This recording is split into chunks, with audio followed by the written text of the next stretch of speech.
আগন্তুক যিহেতু লোকসভা নিৰ্বাচন হৈছে আপোনালোকে কেনেকুৱা ধৰণৰ এবাৰ পদক্ষেপ ল'ব সবিশেষ কথাখিনি অলপ জনাব।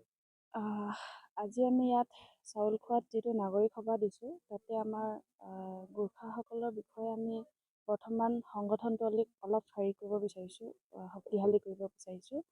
আৰু সংগঠনটো এবাৰ হ'লে মানে সমস্যাবোৰ নিজে সমাধান হয়, কাৰণ সংগঠনৰ যোগেদি সমস্যাবোৰ সমাধান হয়।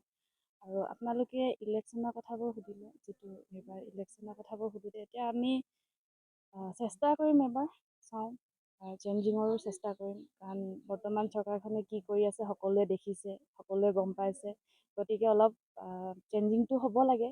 আৰু আমিতো একেবাৰে চৰকাৰ চেঞ্জ কৰিব যোৱা নাই, লোকসভাটোৱে আমি চেঞ্জিং কৰিব বিচাৰিছোঁ, গতিকে চাওঁ, আমি চেষ্টা কৰি চাওঁ। আগন্তুক দিনত আমাৰ যিটো গোৰ্খাসকলৰ প্ৰব্লেমখিনিক লৈ মেলি যিটো কথা আমি সাংগঠনিক দিশবোৰ ভাবিছোঁ, সেইবোৰ আমি এতিয়ালৈকে উল্লেখ কৰা নাই। প্ৰথম আমি সংগঠনৰ কমিটিবোৰ গোটেইখিনি ক্লিয়াৰ কৰিহে আমি কথাবোৰ উল্লেখ কৰিম। হয়, সদৌ অসম গোৰ্খা ছাত্ৰ সন্থাৰ ডিব্ৰুগড় জিলা সমিতিৰ উদ্যোগত আজি চাউল খোৱা শিৱ মন্দিৰ প্ৰাংগণত আমি নাগৰিক সভা অনুষ্ঠিত কৰিছোঁ।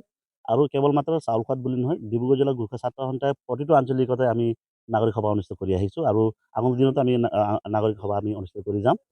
আমাৰ এটাই কথা, বিভিন্ন ৰাজনৈতিক দলসমূহ নিৰ্বাচনৰ সময়ত আহে, তেখেতলোকে ডাঙৰ ভাষণ দি যায়, কিন্তু নিৰ্বাচন শেষ হোৱাৰ লগে লগে তেখেতসকলে আমাক পাহৰি যায়, বিশেষকৈ গোৰ্খা জনগোষ্ঠীক।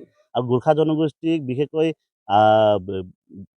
বিভিন্ন ক্ষেত্ৰত আমি পিছপৰা জনগোষ্ঠী, সেইকাৰণে গোৰ্খা জনগোষ্ঠী তেখেতলোক সৰল সহজ বুলি ভাবি তেখেতসকলে বাৰম্বাৰ আমাক ঠগি আহিছে। গতিকে এইবুলি আমি এই যিসকল ৰাজনৈতিক পাৰ্টি বা ৰাজনৈতিক দলৰ প্ৰতিনিধি আহিব, তেখেতসকলক এসেকা দিবৰ কাৰণে আজি আমি গোৰ্খা ছাত্ৰ সন্থাই প্ৰতিটো আঞ্চলিক সমিতিত আমি নাগৰিক সভা অনুষ্ঠিত কৰিছোঁ।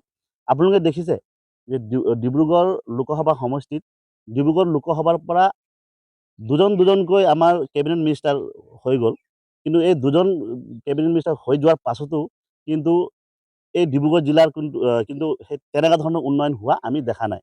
দুজন কেবিনেট মিনিষ্টাৰ, তাৰ পাছতো কিন্তু উন্নয়ন হোৱা দেখা নাই। গতিকে ৰাইজক প্ৰতাৰণা কৰি আহিছে বিভিন্ন দল সংগঠন, বিভিন্ন ৰাজনৈতিক দলসকলে। এইবুলি আমি তেখেতসকলক এসেকা দিবৰ কাৰণে আজি আমি সজাগতা সভা, আমাক ৰাইজক সজাগ কৰিছোঁ, গোৰ্খা জনগোষ্ঠীৰ জনসাধাৰণক আমি সজাগ কৰিবলৈ আজি এনেধৰণে আমি সজাগতা সভা বা নাগৰিক সভা আমি অনুষ্ঠিত কৰিছোঁ। আজি আপোনালোকে আঞ্চলিক সমিতি আজি গঠন হ'ব আৰু বিভিন্ন বিষয়ত হৈছে, কেইবাজনো পদবীত দাবীদাৰ কৰিছে, যিহেতু কিমানজনীয়া সমিতিখন হ'ব আৰু কেনেকুৱা বিষয় হ'ব? আমাৰ ৩৭জনীয়া কমিটি হ'ব। সদৌ অসম গোৰ্খা ছাত্ৰ সন্থা ডিব্ৰুগড় জিলা সমিতিৰ অন্তৰ্গত আজি আমি বগীবিল, চাউলখোৱা, ধনেখনা আৰু পাবমাৰী আৰু ৱাখাবি মিলাই মেলি আমি এটা শক্তিশালী সমিতি গঠন কৰিব বিচাৰিছোঁ। এই সমিতিখনত আমাৰ সভাপতি সম্পাদকৰ এতিয়ালৈকে নাম অহা নাই, খন্তেক পিছতে আমি তেওঁলোকৰ নাম ঘোষণা কৰিম। বিভিন্ন সময়ত দেখোঁ আমি গোৰ্খাসকলৰ যথেষ্ট সমস্যা আপোনালোকে বিভিন্ন সময়ত কাৰ্যসূচী লোৱা দেখা পাওঁ, যিহেতু আগন্তুক লোকসভা নিৰ্বাচন হৈ আছে, আপোনাৰ গোৰ্খাসকলৰ কেনেকুৱা ধৰণৰ আপোনালোকে পদক্ষেপ ল'ব?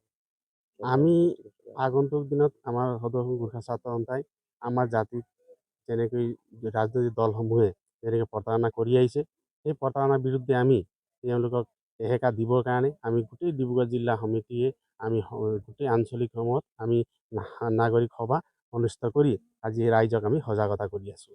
আগন্তুক দিনত আমাৰ ৰাইজে যোনে আমাৰ গোৰ্খাৰ সৈতে মাত মাতিব, সেই দলকে আমি আগন্তুক নিৰ্বাচনত ভোটদান কৰিম বুলি ভাবিছোঁ।